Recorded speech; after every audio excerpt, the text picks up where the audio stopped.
Hi 3JS, I'm back to you with the Tale of Despereaux, chapters 45, 46, and 47, beginning with 45, some soup. Cook stirred the soup and then put the spoon down and held up the candle and looked over at Despereaux. "What are you waiting for?" she said. "Go, go, go. There will never be another opportunity for a mouse to escape from my kitchen unharmed." And the smell of soup again wafted in Despereaux's direction. He put his nose up in the air, his whiskers trembled. "Yes," said Cook, "that is soup that you are smelling. The princess, not that you would care or know, is missing. Bless her good-hearted self. And times are terrible. And when times are terrible, soup is the answer. Don't it smell like the answer?" "Yes," said Despereaux. He nodded. Cook turned away from him. She put the candle down, picked up her spoon, and started to stir. "Oh," she said, "these are dark days." She shook her head. "And I'm kidding myself. There ain't no point in making soup unless others eat it. Soup needs another mouth to taste it, another heart to be warmed by it."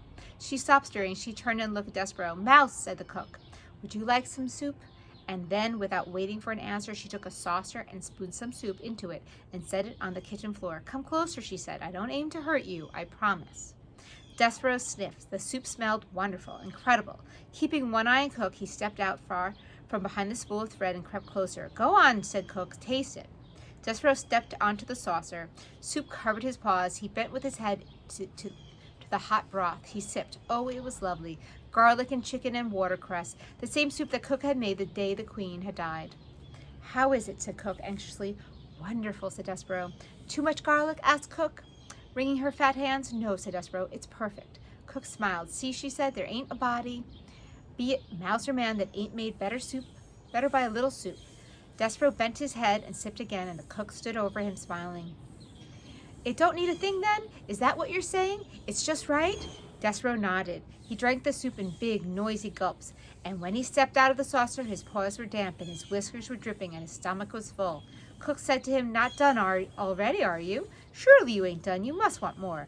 "I can't," said Despereaux. "I don't have time. I'm on my way to the dungeon to save the princess." "Ha ha!" Cook laughed. "You, a mouse, are going to save the princess?"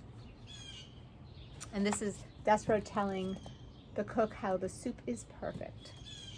"Yes," said Despereaux, "I'm on a quest." "Well, don't let me stand in your way." And so it was that Cook held open the door to the dungeon while Despereaux rolled a spool of thread through it.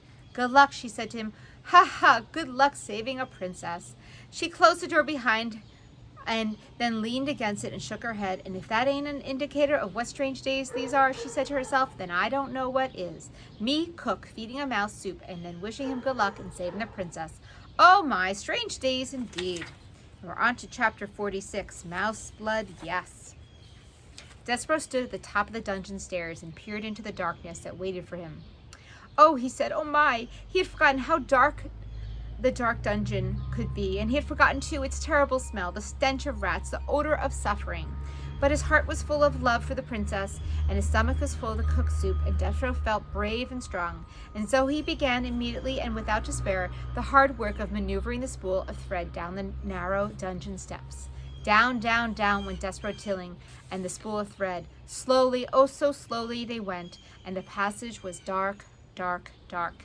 "I will tell myself a story," said Despereaux. "I will make some light. Let's see, it will begin this way.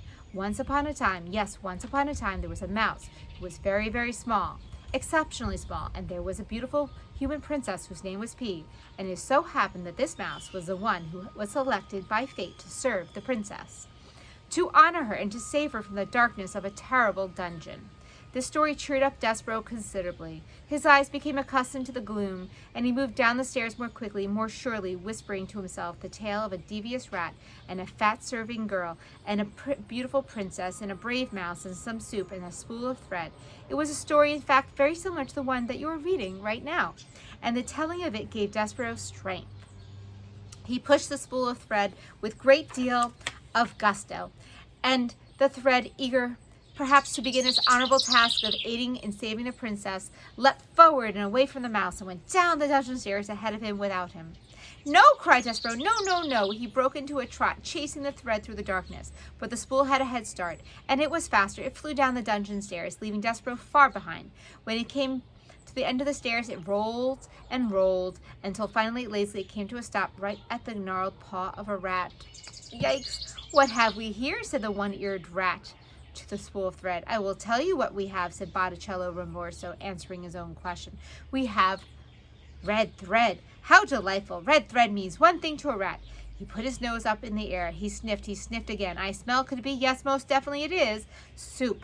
How strange. He sniffed some more, and I smell tears. Human tears. Delightful. I also detect the smell. He put his nose high in the air and took a whiff of flour and oil. Oh my, what a cornucopia of scents. But below it, what do I smell? The blood of a mouse. Unmistakably mouse blood. Yes, ha ha ha. Exactly, mouse. Botticelli looked down at the spool of thread and smiled. He gave it a gentle push with one paw. Red thread, yes, exactly. Just when you think that life in the dungeon cannot get any better, a mouse arrives. Chapter 47, No Choice. All right. Despereaux stood trembling on the steps. His thread was most definitely gone. He could not hear it. He could not see it. He should have tied it to himself when he had the chance, but it was too late now. Despereaux's dire situation suddenly became quite clear to him. He was a 2-ounce mouse, alone in the dark, twisting dungeon full of rats. He had nothing but a sewing needle with which to defend himself. He had to find a princess, and he had to save her once he found her.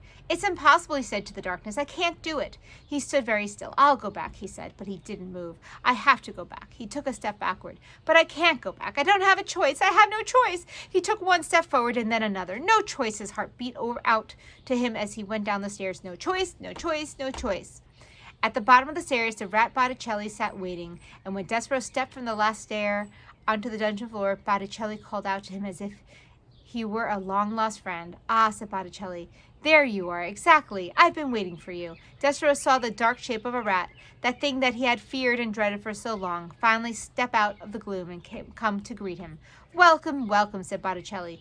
Despereaux put his paw on the needle. Ah, said Botticelli, you are armed. How charming. He put his paws up in the air. I surrender. Oh, yes, certainly, exactly, I surrender. I, said Despereaux. Yes, Botticelli, you. He took the locket from around his neck. He began to swing it back and forth. Please go on. I don't want to hurt you, said Despereaux. I just need to get by you. I am on a quest. Really, said Botticelli. How extraordinary. A mouse on a quest. Back and forth went the locket. A quest for what? A quest to save the princess. The princess, said Botticelli. The princess, the princess. Everything seems to be about the princess these days. The king's men were down here searching for her, you know. They didn't find her. That goes without saying. But now a mouse has arrived, and he is on a quest to save the princess. Yes, said Despereaux. He took a step to the left of Botticelli. How inspiring, said Botticelli. He lazily took a step to his right, blocking Despereaux's way. Why the hurry, little friend? Because, said Despereaux, I have to. Yes, you have to save the princess. Exactly, but before you save her, you must find her, correct? Oh, yes, said Despereaux. What if, said Botticelli, what if I told you that I know exactly where the princess is? What if I told you that I could take you directly to her? Said Despereaux. His voice shook. His paw on the needle trembled. Why would you do that? Why would I do that? Why would I help you? Why? To be of service, to do my part for humanity, to aid in saving of a princess. But you are a rat, supplied Botticelli. Yes, I am a rat, and I see by your trembling that the greatly exaggerated rumors of our evil nature have reached your oversized ears. Yes, said Despereaux. If, said Botticelli, swinging his locket back and forth, if you allow me to be of assistance, you will be doing me a tremendous favor. Not only can I do a good deed for you and for the princess, but my actions will help to dispel this terrible myth of evil that seems to surround rats everywhere. Will you let me assist you? Will you let me assist you, myself and my kind? Reader, was it a trick? Of course it was. Botticelli did not want to be of service. Far from it. You know what Botticelli wanted. He wanted others to suffer. Specifically, he wanted the small mouse to suffer. How best to do that? Why, take him right directly to what he wanted, the princess. Let him see with what his heart desired, and then, only then, faced with what he loved, would Despereaux die. And at the end of it all, how tasty the mouse would be, seasoned with hope and tears and flour and oil and thwarted by love. My name, little friend, is Botticelli Rimorso, and you may trust me. You may trust me. You may tell me your name. Despereaux, Despereaux Tilling. Despereaux Tilling, take your paw from your weapon. Come with me. Despereaux stared at him. Come, said Botticelli. Let go of your needle. Take hold of my tail. I will lead you to your princess. I promise. What, reader, in your experience, is the promise of a rat worth? That's right. 0, zip, nada, goose eggs. But I must ask you this question too. What else was there for Despereaux to hold on to? You are right again. Nothing. And so the mouse reached out. He took hold of the rat's tail. And that's the end of the chapter. And tomorrow I will read you chapter 48 on the tail of a rat. Bye-bye.